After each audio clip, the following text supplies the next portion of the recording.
بسم اللہ الرحمن الرحیم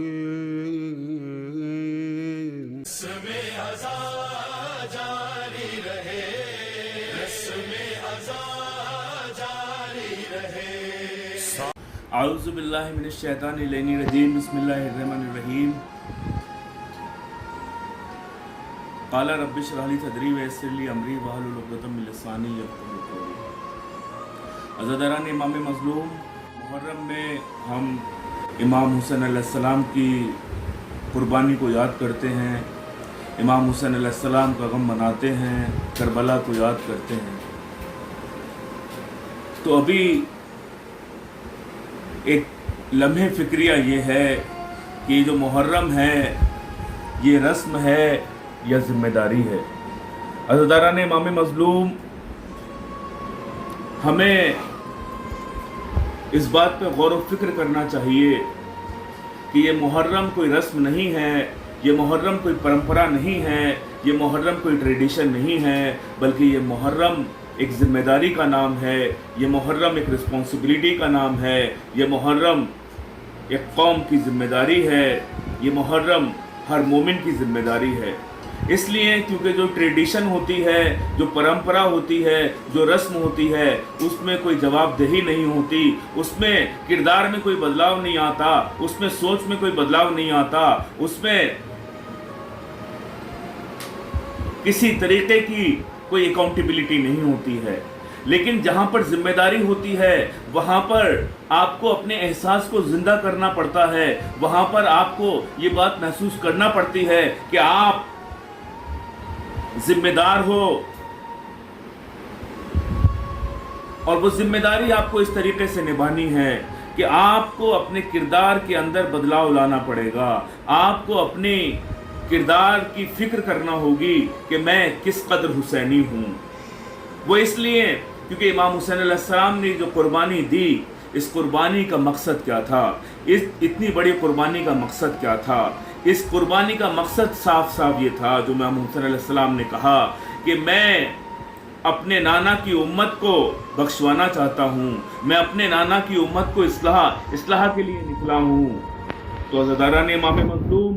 اگر آپ اپنی اصلاح کر رہے ہیں اس مجلس و ماتم کے ذریعے، اس عزاداری کے ذریعے، اگر آپ اپنی قوم کی اصلاح کر رہے ہیں اس عزاداری کے ذریعے، تو اس کا مطلب یہ ہے کہ آپ ذمہ داری کو نبھا رہے ہیں۔ اگر آپ کی سوچ میں کوئی بدلاؤ آ رہا ہے، اگر آپ کے کردار میں حسینیت آ رہی ہے، اگر آپ نہیں عن المنکر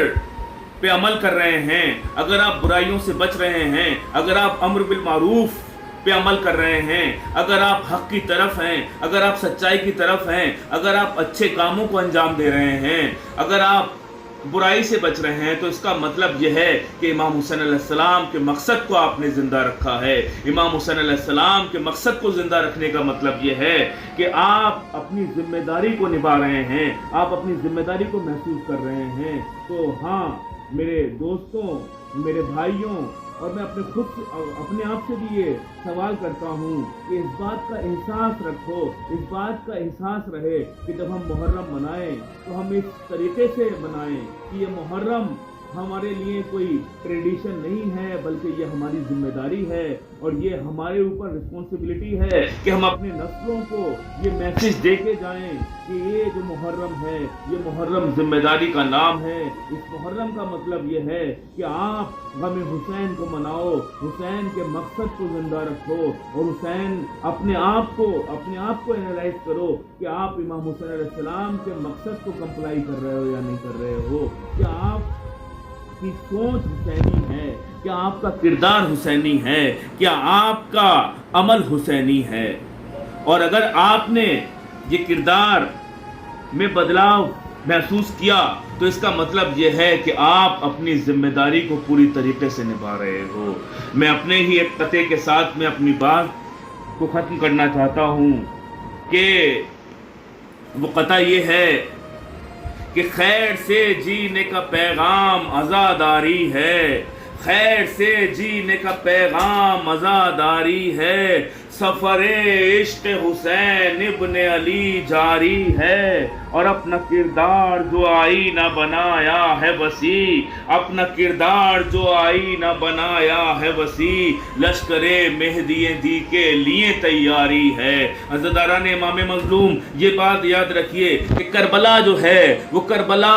ابتدا ہے، کربلا انتہا نہیں ہے، کربلا ابتدا ہے، اور ہمیں اس طریقے سے اپنے آپ کے اندر انسانیت کو لانا ہے، ہمیں اس طریقے سے اپنے اندر حسینیت کو لانا ہے کہ یہ جو کربلا میں ابتدا ہوئی تھی، یہ ابتدائی لشکر جو ہے، یہ جو لشکر اب تیار ہو رہا ہے، یہ 12ویں امام کے لیے تیار ہو رہا ہے، جو 12ویں امام کی آواز پہ لبیک یا امام، لبیک یا امام کہتا ہوا نظر آئے گا۔ اور جب بھی محرم اور چیلم، اور جب بھی ہم مجلسوں کا اہتمام کریں گے، جب بھی ہم عزاداری کا اہتمام کریں گے، تو اس عزاداری کے ذریعے ہمارے کردار پاک ہونا چاہیے، ہماری سوچ پاک ہونا چاہیے، اور ہم اپنے آپ کو اس قدر حسینی بنائیں کہ ہم مضبوطی کے ساتھ میں امام کی مدد کے لیے تیار رہیں، کہ جب امام زمانہ کا ظہور ہوگا تو ہم لبیک یا امام، لبیک یا امام کہتے ہوئے ہم امام کی مدد کے لیے، امام کی نصرت کے لیے پہنچیں گے۔ والسلام۔